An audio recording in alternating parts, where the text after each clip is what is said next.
রাসূল সাল্লাল্লাহু আলাইহি ওয়াসাল্লাম একদিন একজন লোক মারা গেছে, জানাজায় যাচ্ছে। একজন লোক কি হয়েছে, মারা গেছে, জানাজায় যাচ্ছে। সেখানে অন্য কোনো আছে, কোনো সাহাবারা আছে। যাওয়ার পরে বলতেছে যে হে, দেখলো যে জানাজার সামনে দাঁড়িয়ে আছে, লাশ রাখা আছে। এরপরে নবী করিম সাল্লাল্লাহু আলাইহি ওয়াসাল্লাম দেখলেন যে লাশের কাফনের ভিতরে কি যেন হচ্ছে, তাহার কাফনের ভিতরে কি যেন নড়াচড়া করছে, কি যেন নড়াচড়া করতেছে। এখন রাসূল সাল্লাল্লাহু আলাইহি ওয়াসাল্লাম বললেন যে আবু বকর, দেখো তো কাফনের ভিতরে কি নড়াচড়া করে, লাশ তো লাশই মরা হবে, আবার কি নড়াচড়া করে।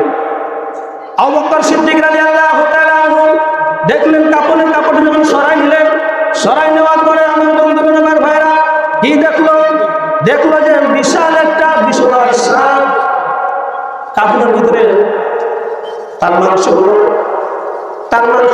কামড় দিচ্ছে আর কড়মড় করে চাপিয়ে খাচ্ছে। এরপরে আবু বকর সিদ্দিক রাদিয়াল্লাহু তাআলা আনহু দেখে গেলেন। আবু বকর সিদ্দিক রাদিয়াল্লাহু তাআলা নরম দিলের মানুষ, কিন্তু রেগে গেলেন, লাঠি নেওয়ার জন্য মারার জন্য গেলেন।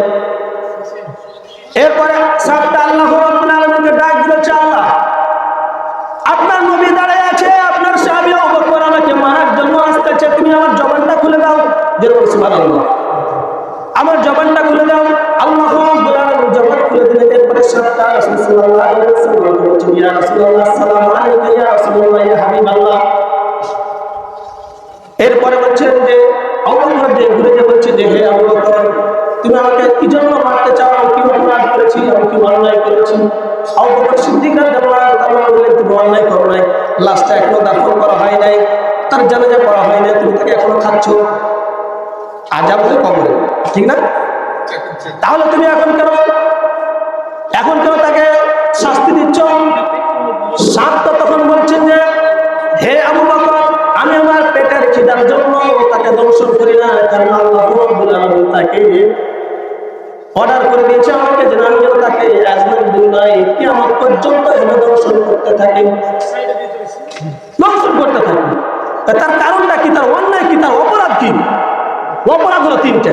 কয়টা? তিনটে।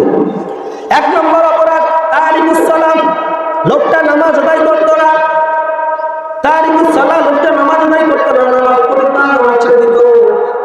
আজকে আমরা 5 ওয়াক্ত নামাজ পড়ি না, কিন্তু কুরবানি দেওয়ার জন্য বিশাল একটা গরু কিনে দিই। গোটা গায়ে দেখা যায় আমি একটা বিশাল গরু কিনেছি। গ্রামের ভিতরে সবচেয়ে হিরো গরু আছে না? আমার বন্ধুগণ, আমার ভাইয়েরা, লোকটার আযাব হচ্ছে কিসের জন্য? এক নম্বর নামাজ পড়তে হবে, দেখুন সংক্ষেপে। এরপরে 2 নম্বর হলো মানি যাকাত দিত না। যাকাত না দেওয়ার কারণে তার শাস্তি হচ্ছে। আজকে বাংলাদেশের ভিতরে আমার বন্ধুগণ, আমার ভাইয়েরা, 70%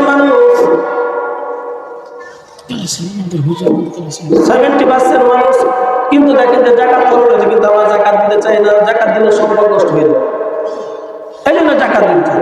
তো যাকাত না দেওয়ার কারণে তার শাস্তি হচ্ছে। 3 নম্বর কি? 3 নম্বর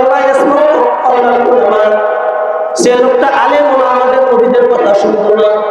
আজকে যখন আলেম খতিব সাহেবরা যখন মসজিদে বলে যে ভাই অন্যায় কাজ করো না, সুদ খেও না, ঘুষ খেও না, কিন্তু সুদের কথা যখন ইমাম সাহেব বলে তখন ইমাম সাহেব আপনি চুপ থাকেন।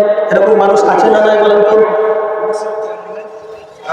আলেমদের কথা শুনতো না। 3টা অপরাধ ছিল তার, নামাজ পড়তো না, যাকাত দিত না, আলেমদের কথা শুনতো না। আজকে আপনারা আলেমদের কথা শুনবেন, নিজে এমন আলেম হয়ে গেছে, নিজে বড় হুজুর হয়ে গেছে। তাহলে তাই ব্যক্তির শাস্তি হচ্ছে কি জন্য? 3টা অপরাধ করে। 1 নম্বর নামাজ, 2 নম্বর হচ্ছে যাকাত না দেওয়ার কারণে, 3 নম্বর হচ্ছে আলেমদের কথা শুনতো না।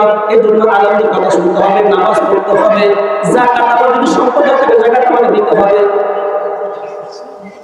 এই জন্য আমার ভাইরা, নামাজ পড়তে হবে। আপনারা আজকে ঈদের নামাজ পড়তে এসেছেন, আজকে কয়জন নামাজ পড়ছেন বলে পড়েন? ওটা ফরজ ছিল, এটা ওয়াজিব। ওটা ফরজ, এটা ওয়াজিব। কোনটা আগে? ফরজ না ওয়াজিব? ফরজ আগে। কুরবানি করা কি? ওয়াজিব। আর নামাজ পড়া ফরজ। যেটা ফরজ সেটা আল্লাহ তাআলা সব জায়গায় বলছে ফাসাল্লি, আর নামাজ পড়তে বলছে। কুল ইন্না সালাতি, আর নামাজের কথা বলছে। এই জন্য আমরা 5 ওয়াক্ত নামাজ পড়বো। আল্লাহ তাআলা আমাদেরকে সকলকে তৌফিক দান করুন। আমিন।